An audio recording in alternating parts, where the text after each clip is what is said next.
Hey guys, this is No Gym Needed coming back to you for some more Dragon Ball stuff. Today we got what if Vegeta stayed on Earth. This was a suggestion in the comments. I thought it sounded pretty cool when I brainstormed it, so let's do it. Guys, I want you to take note of the pictures in this. They're actually really hard to make, and if I really want to, I can blow through a what if in one day, but it takes like all my time. So let me know if you want me to just keep racking them out as quick as I can, or if you want me to do one a week or two a week or something, and on a certain day.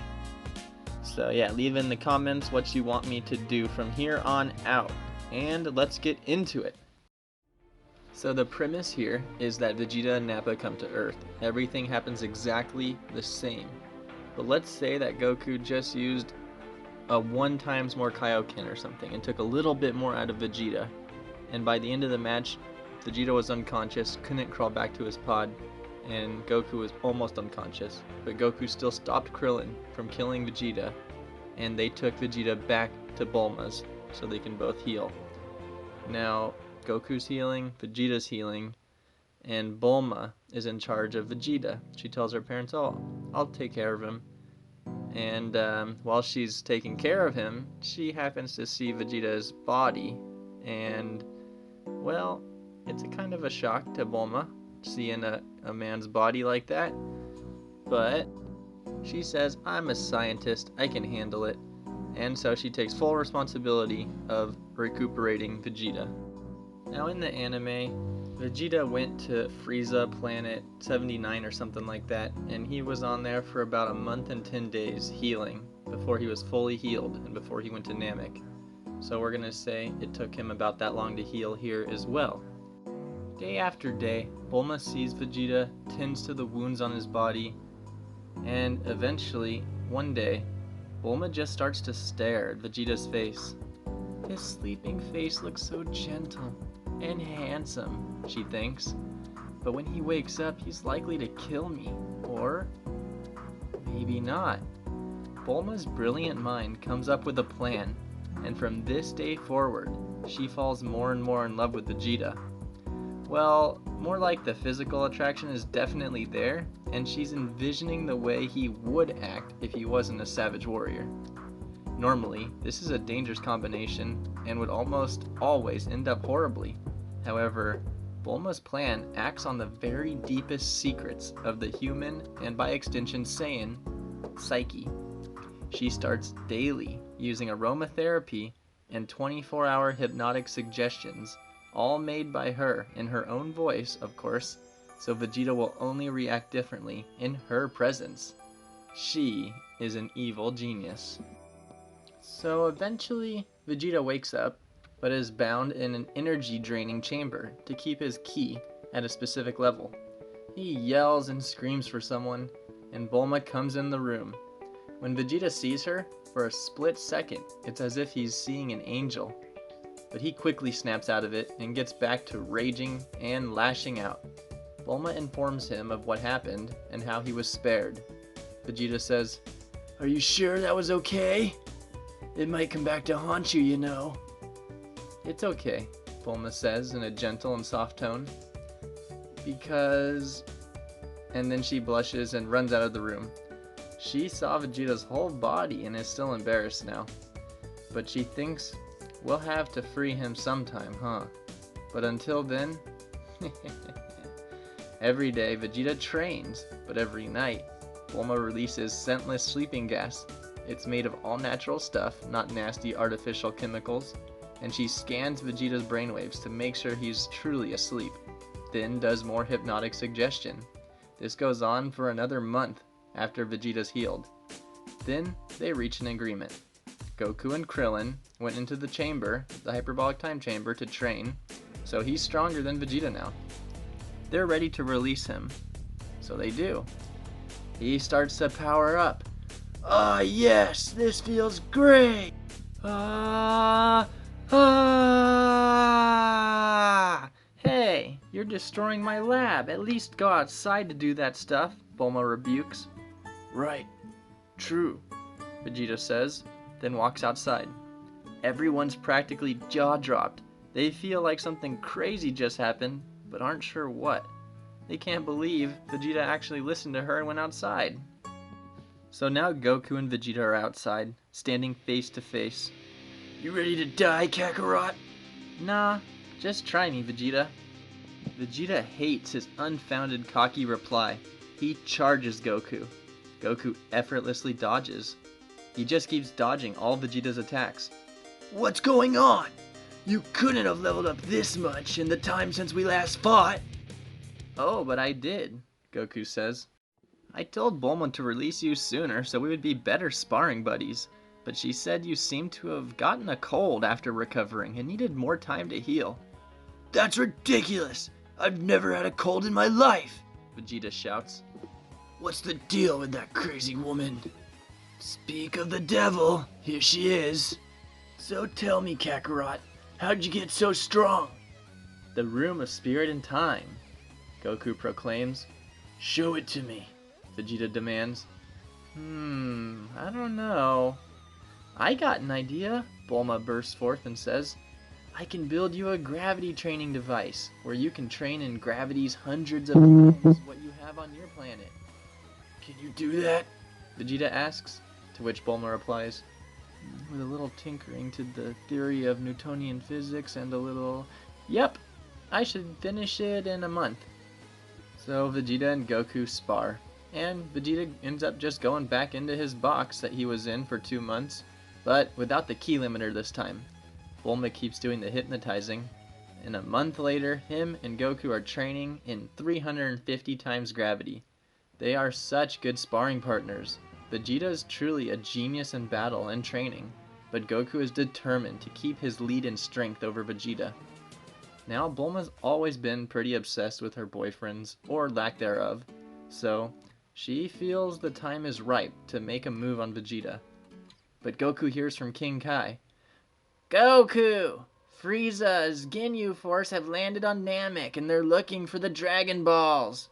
"What? Oh no, we need to get there now," Goku replies.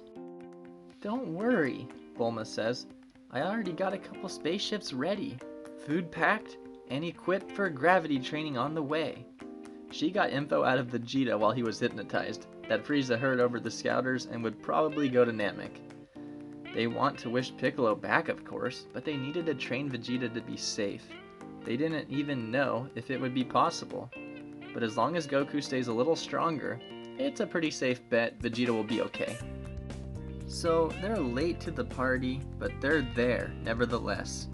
Frieza and the Ginyu Force have no way of locating the Dragon Balls except by stumbling upon them. Sadly, they've already got 6, and have killed tens of thousands of Namekians. They are now taking them into slavery, like Cooler did, because if they kill the Namekian who knows where the final Dragon Balls hid, well, they're kinda screwed. Nevertheless, it's a travesty. The Z-Fighters arrive, plus 1 Vegeta. Did Bulma and Vegeta make progress on the ship, you ask? Yes. She's already dumped Yamcha. She figures if this doesn't work out, she can always get back together with him if she's desperate. I mean, come on, a beautiful, genius, rich girl and a desert bandit? Yeah, he'll take her back. So they arrive, and they're massively strong, and the Ginyu Force doesn't stand a chance, except Captain Ginyu.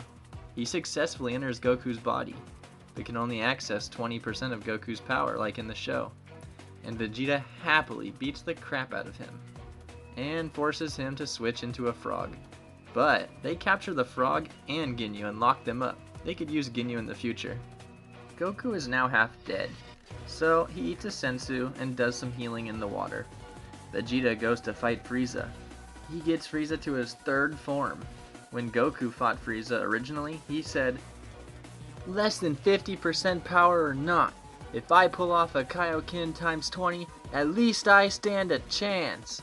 Well, it sounds better when Goku says it, so listen to this. Less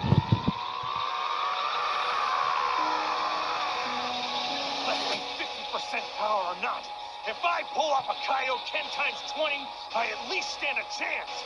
I've just got to give it my all and show this guy you do not mess with me and my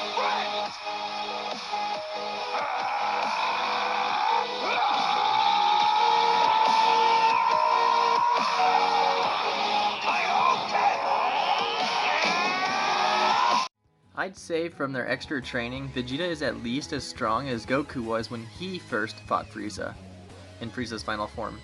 And Goku would have used Kaioken a bit while sparring with Vegeta, so he would probably teach Vegeta too. Let's say Vegeta got it up to Kaioken times 3.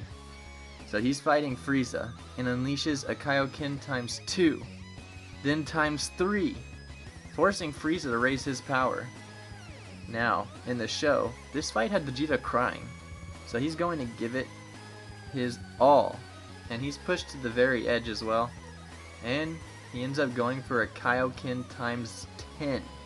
Frieza's semi-impressed, but he's still not at 50% power. Then Goku comes with the Z-Fighters, the Z-Fighters that are present still. Goku powers up to help Vegeta. Goku goes Kaioken times 5, times 6, times 7, then finally times 10.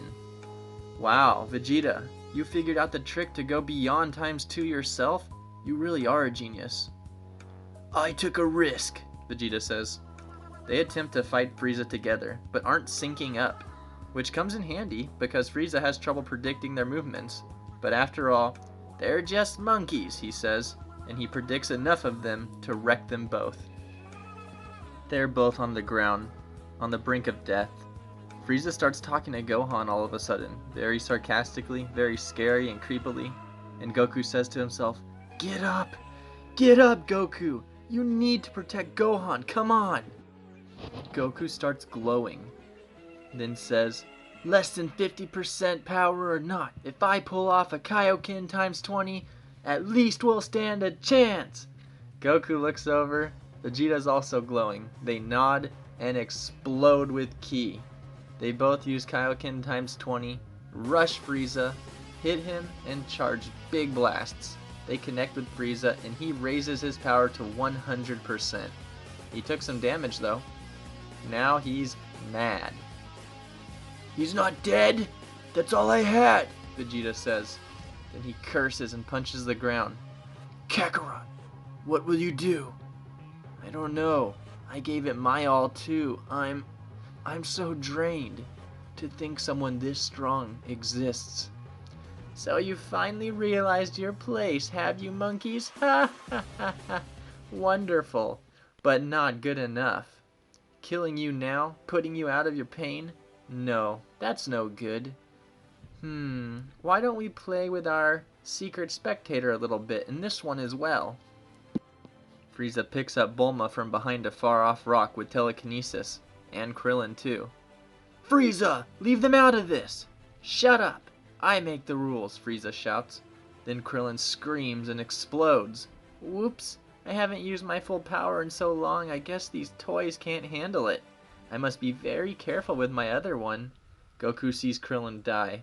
Vegeta sees Bulma, writhing in pain. Then Bulma just shouts, Vegeta! Help me! At that, both Vegeta and Goku's eyes go totally white. Snap. A simultaneous transformation into Super Saiyan. In an instant, Frieza's eating a ki blast, and Bulma's in Vegeta's arms. Then Goku and Vegeta fight Frieza, while Gohan takes Bulma to the ship. It ends with Frieza being so overwhelmed he can't even destroy the planet. Then Vegeta goes to kill him, but Goku grabs his arm. No. Why not? Vegeta shouts. We let you live, and look how it turned out, Goku says. This is different. It's not though, Goku replies. Goku takes some of his energy and gives it to Frieza. Let's go, Vegeta. Kakarot, you're a buffoon. They start to leave. Frieza still attempts to blast them. At that, they both turn around and fire at Frieza together, completely destroying him.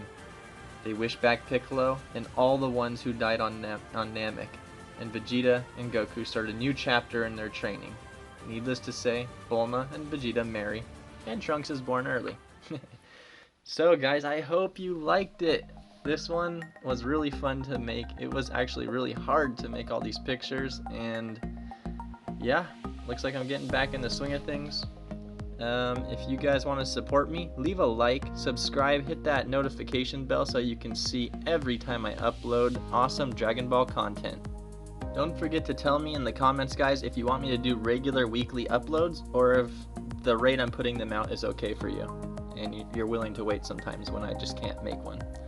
Also, yeah, if you want spoilers, I post spoilers on Instagram at Dragon Ball Indall. That's the page. I put all my new thumbnails that I haven't made for What Ifs yet and stuff like that, and yeah. So find me on there. Guys, peace out. See you next time.